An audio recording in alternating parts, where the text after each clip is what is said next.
예레미야서 27장입니다. 예레미야 27장.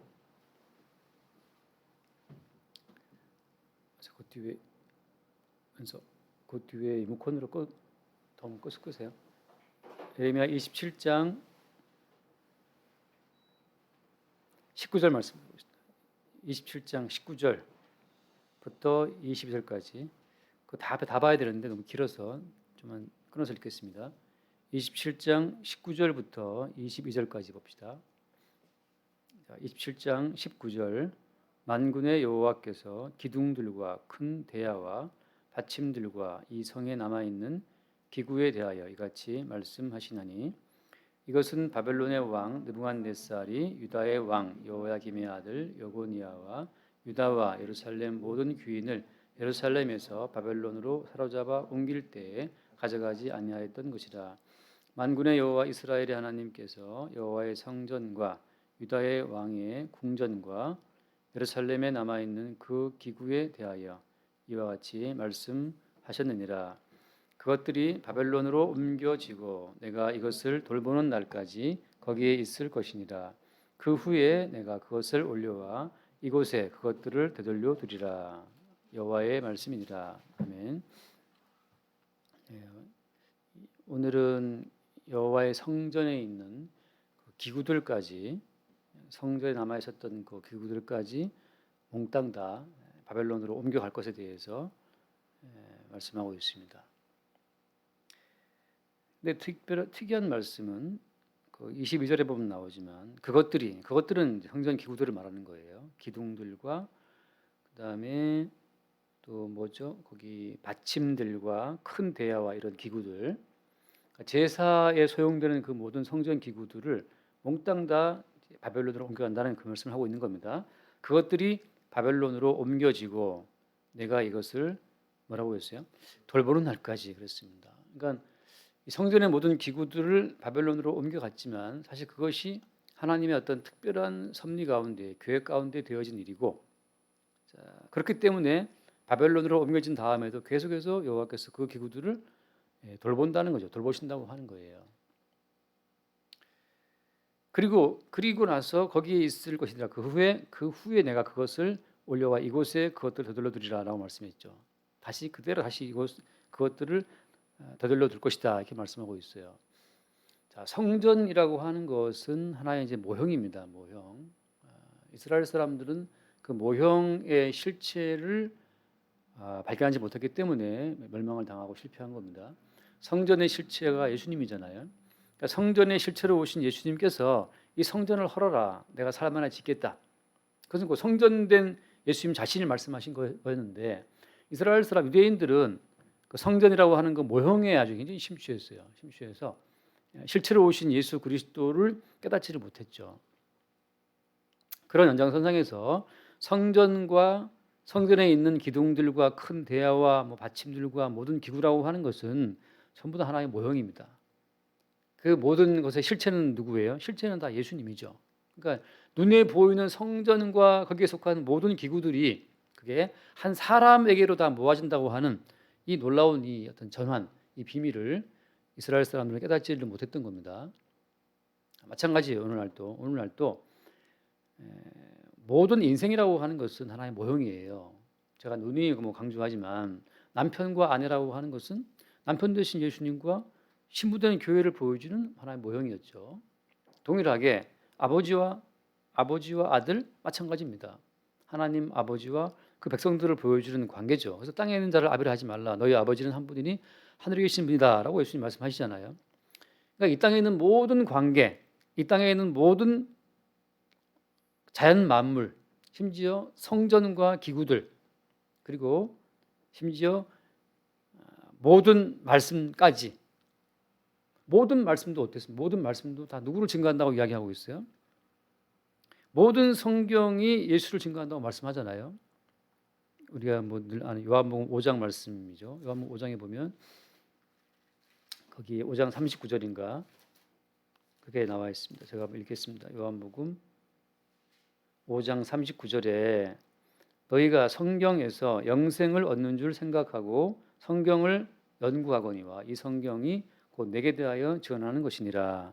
여러분 성경은 예수님을 말씀하고 있어요. 이 말은 무슨 얘기냐면 우리가 성경을 통해서 우리 개인의 축복, 우리 개인의 삶의 어떤 지침, 지혜를 추구한다면 그건 다 지금 헛다리 짚고 있는 거예요.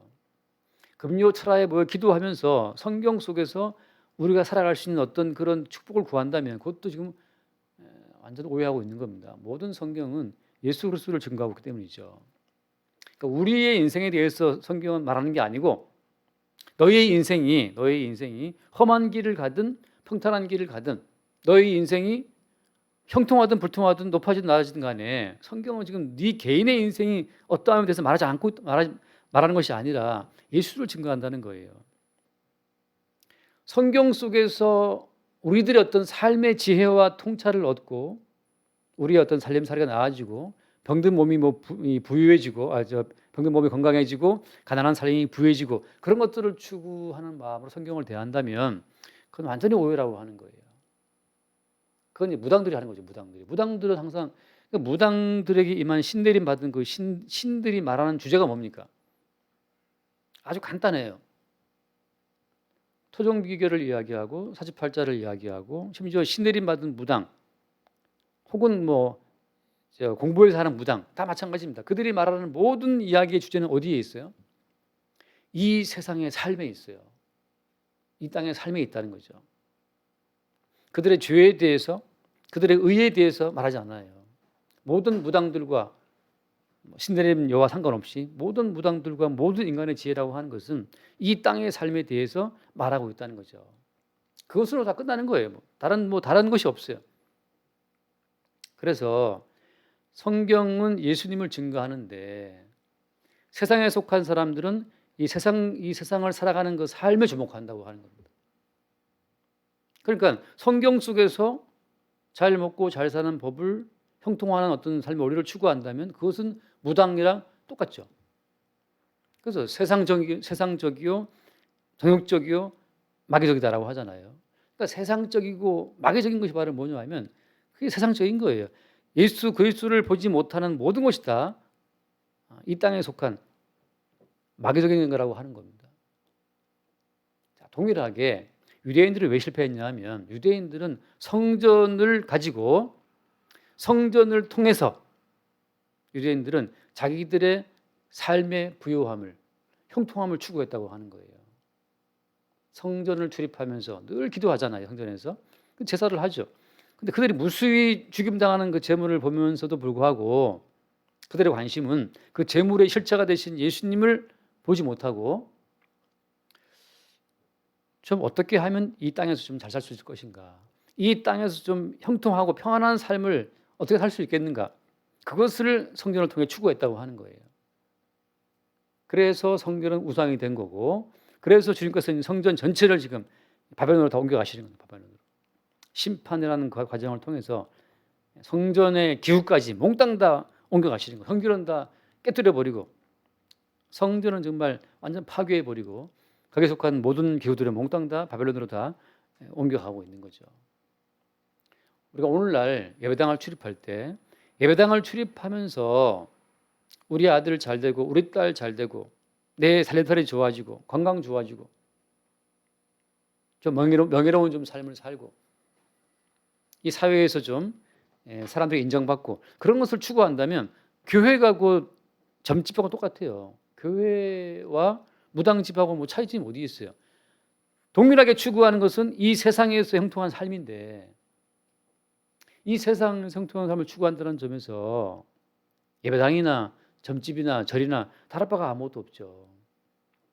유일한 어떤 그 차별성은 어디 있냐 하면 이 모든 성경이 내게 대하여 증언하는 것이다 라고 하신 예수님 말씀처럼 이 모든 만물이 예배당이 남편이 아내가 자식이 모든 것 속에서 우리가 예수 그리스도를 볼 수 있다면 그것이 바로 거듭난 사람의 관점이라고 하는 거예요. 거듭난 사람의 안목이라고 하는 것은 모든 삶의 정황을 통해서 모든 만남을 통해서 예수 그리스도를 본다고 하는 겁니다. 지금 말씀하시죠. 예수께서 나귀를 타고 입성하실 때 그때 사람들이 겉옷을 벗어 길에 깔고 말이죠. 무화과 잎을 들고 막 찬송하면서 호산나라고 찬송하잖아요. 그래서 그때 바리새인들이 참 못마땅하죠. 찬송은 여호와께 드려야 되는데 저 젊은 예수한테 뭔 찬송이냐라고 그게 말하셨다. 그때 주님 하신 말씀이 뭐였습니까?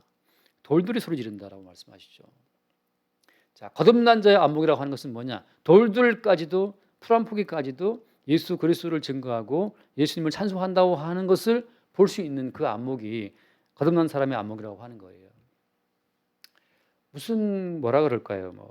억지를 쓰라는 말이 아니라 하나님은 지금 성전의 기구까지 그 큰 대야와 받침들까지 몽땅 다 옮겨가시면서 그걸 돌보신다고 하는 것은 돌보신다는 것은 무슨 뜻입니까? 이스라엘 백성들은 성전을 출입하면서 그 모든 대야 받침까지 다 자기 자신의 살림살이 자기 형통한 삶을 위해서 그걸 바라봤어요. 무엇을 봐도 사람은 저것이 나에게 어떤 이익이 되느냐, 자기 이익 중심으로 모든 만물을 본단 말이죠. 돌 하나를 봐도 풀 한 포기를 봐도 사람은 내게 이익되는 것이 뭐냐를 본다는 거예요.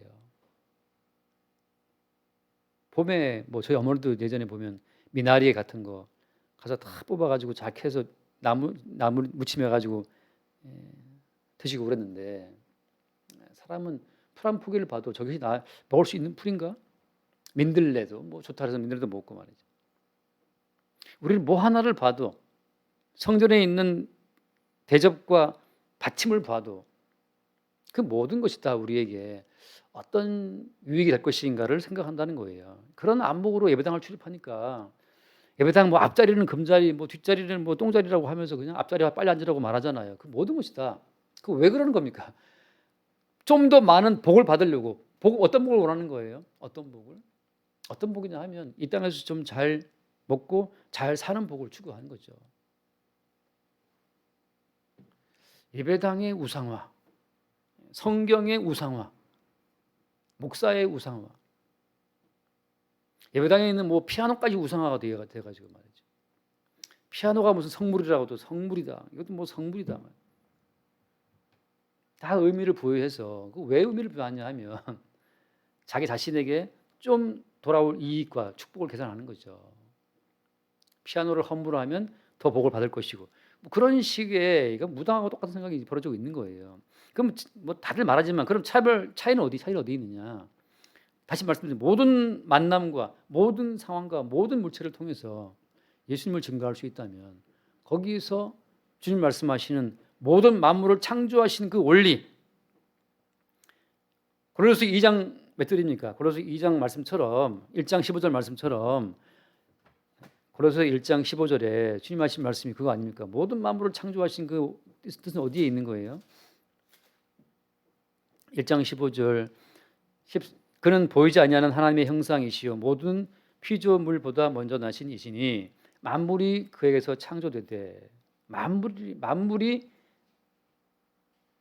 그에게서 창조되되 하늘과 땅에서 보이는 것들과 보이지 않는 것들과 혹은 왕권들이나 주권들이나 통치자들이나 권세들이나 만물이 다 그로 말미암고 그를 위하여 창조되었고 이 말씀이 얼마나 담대한 말씀인지 문재인 대통령이 되든지 또 박근혜 되든지 트럼프가 되든지 아니면 바이든 그 모든 통치자들과 권세까지도 몽땅 다 예수 그리스도를 위하여 창조가 되었다는 거죠. 우리는 모든 그래서 만물을 통해서 예수 그리스도를 볼 수 있어야 됩니다. 트럼프를 만나도 예수 그리스도로 말미암아 예수 그리스도를 위하여 창조된 인간으로 봐야 되는 거죠. 트럼프가 나한테 무슨 돈 좀 주지 않을까라고 본다면 그것이 바로 점쟁이들이고 우상 숭배자들이에요. 돌멩이도 찬송할 것이다. 너희들이 찬송치 않으면 이 돌멩이 찬송한다. 제가 예전에 흙과 돌과 뼈 설교한 적 있잖아요. 뼈다구까지도 몽땅 다 우리 주를 위해서 존재하고 있는 겁니다. 그러니까 모든 만물을 대해서 모든 사람을 대해서 모든 사건 속에서 우리는 예수 그리스도를 볼 수 있는 그 안목이 거듭난 자의 안목이라고 하는 거예요. 자, 오늘 그 말씀입니다. 오늘 본 말씀으로 보면 내가 그것을 올려와 이곳에 그것들을 되돌려 주리라 하신 말씀이 잘 보존했다가 지금은 다 옮겨가지만 거기에 있을 것이지만 그 후에 내가 그것을 올려와 이곳에 그것들을 되돌려 드리라 하신 말씀처럼 이건 무슨 말씀입니까? 모든 만물이 그리스도 예수 안에서 제 자리를 잡게 될 것을 말씀하고 있는 거예요. 지금은 타락한 이유로 아담과 하와 선악과를 먹은 이유로 다 본인들이 왕이고 본인들이 뭐 신이 되었기 때문에 모든 만물을 자기를 위해 갖다 쓰기 바빠요. 누구를 대해도 그 사람이 나한테 무슨 도움 되겠나라고 그 사람을 대한다는 거죠. 누구를 대했을 때 저 사람과의 만남이 어떻게 예수 그리스도를 발견하는 쪽으로 연결되는지를 생각을 못하는 거예요. 그래서 제가 헌금 이제 보고를 보면서 그 외부에서 헌금하시는 분들이 있지 않습니까? 어떤 분은 제가 참 마음이 아픈 게 뭐냐 하면 헌금을 우리 교회를 위해서 보내주셨지만 저는 언제 그분에게 예수님을 증거할 수 있겠는가를 제가 기회를 노리고 있는 거예요. 왜냐하면 아무 의미 없어요. 하나님은 본인의 이름을 기리는 성전까지 다 깨부시는 분이고 그 성전의 잔과 대접 받침까지 다 바벨론으로 옮겨가시는 분이라 이 말이죠. 예수님 자신을 증거하는 목적으로 안 쓰일 때는 다 옮겨버린다니까요. 옮겨버려요. 그러니까 누구를 대했을 때 우리 교회에 헌금을 보내주는 고마운 집사님 대했어요. 그분과의 만남을 통해서 예수 그리스도가 발생이 안 된다면 그 만남은 서로의 탐욕과 탐욕으로 주어진 만남이에요. 나는 그분의 돈이 헌금이 탐나는 거고 그분은 헌금을 함으로 내가 주는 어떤 그 기원하는 그 복을 받아서 잘 되길 바라는 거고 서로가 음란하게 자기의 복을 추구하는 만남으로 쭉 가는 거예요. 그 목사는 점쟁이가 되는 거고 점쟁이가 되는 것이고 그 사람 점쟁이에게 그 뭡니까 그 무당들이 굿할 때 왜 그 굿값 내는 것처럼 그거 내는 거 똑같은 거예요. 한번 굿한 200만 원 내. 뭐 예전에 제 집사람 고모 되시는 분도 500만 원을 내고 굿을 했다더라고. 그 말을 듣고 제 집사람이 화가 나가지고 말이지. 교회에 돈 한 푼 안 내는 사람이 고모가 굿판에 500만 원 냈다고. 그것도 뭐 대학 나고 배운 사람이 말이에요. 대학 나왔다 아무 소용 없어요. 자기 자신의 가족과 자기의 형통함을 위해서라면 우리는 뭐든 할 준비가 되어 있는 것이 그게 인간이에요. 그러니까 이단에도 속하고 뭐 다 속하는 겁니다. 우리는 누구를 만날 때도 그와의 만남을 통해서 더욱더 예수 그리스도가 발견되고 더욱더 예수 그리스도를 알게 되고 더욱더 예수님에 대한 찬송이 나올 수 있는 그런 만남인가 그 만남 되기를 바라는 거고 혹은 그 사람은 아니라 할지라도 나 같은 경우에는 모든 사람을 대할 때마다 예수를 볼 수 있는 그 어떤 은혜가 있기를 바라는 마음으로 사람을 대하는 거죠. 돈도 주면 좋죠. 주면 좋은데 거기서 끝나버리면 그와의 만남을 허락하신 주님의 뜻에 우리가 완전 까막눈 되는 거죠. 그래서 저는 이 말씀이 참 너무 새로워요. 거기 있는 그 큰 대와 받침들과 모든 기구까지 몽땅 다 옮겨가는데 나중에 보면 그 다니엘서 보면 나오잖아요. 벨사살 왕이 성전에서 가지고 온 성전 그 잔으로 술을 마시다가 여호와의 손이 나타나서 글씨를 보고 이제 그 사람이 뭐 놀라지 않습니까? 그러니까 이방 왕의 술자리에 영을 돋구는 술잔으로 쓰였다니까요. 이 여호와의 성전의 기구들이 그렇게까지 됐는데 이방인에게 그렇게 멸시를 당해도 마땅한 것이 오늘날 성도들의 삶이라고 하는 게 유대인의 삶이었다고 하는 거예요. 그것을 다시 되돌려 드리라. 모든 피조물이 그리스도 예수 안에서 제 자리를 잡는다고 하는 거. 이게 저한테는 너무 새롭고 이게 너무 큰 소망이에요. 아, 그렇구나. 남편도 예전 남편이 아니었어. 그 남편도 어때요? 남편 되는 예수 그리스도를 보여주는 모형이었어. 아내도 어떻습니까? 신부 되는 교회를 보여주는 모형이었어. 예배당 마찬가지입니다. 주의 나라를 보여주는 하나의 모형으로 예배당이 존재했던 거고 형제 자매 다 마찬가지예요. 모든 걸 통해서 되돌려 두리라. 모든 만물의 의미가 그리스도 예수로 말미암아 그리스도 예수를 위하여 만들어진 것으로서의 의미를 찾는 것. 본래의 의미. 그리스도 예수 안에서 창조된 본래의 의미로 되돌려 두리라라고 하는 거죠. 이럴 때 우리가 우리 인생을 바라보는 관점도 달라지는 겁니다. 세상은 우리를 보고 넌 참 실패했다고 말할 수 있지만 비록 나사로 거지처럼 거지로 살아가는 그 모습이 실패자로 보이지만 그리스도 예수를 증거하는 용도로 쓰였다면 성공한 인생이 되는 거죠. 바로 그것이 저절로 두리라. 모든 만물의 의미가 세상에서 평가하는 그 세상의 어떤 안목이 아니고 그 만물을 창조하신 그리스도 예수 안에서의 안목으로 다 바뀌어 보인다고 하는 거예요. 이게 거듭난 자의 안목이에요.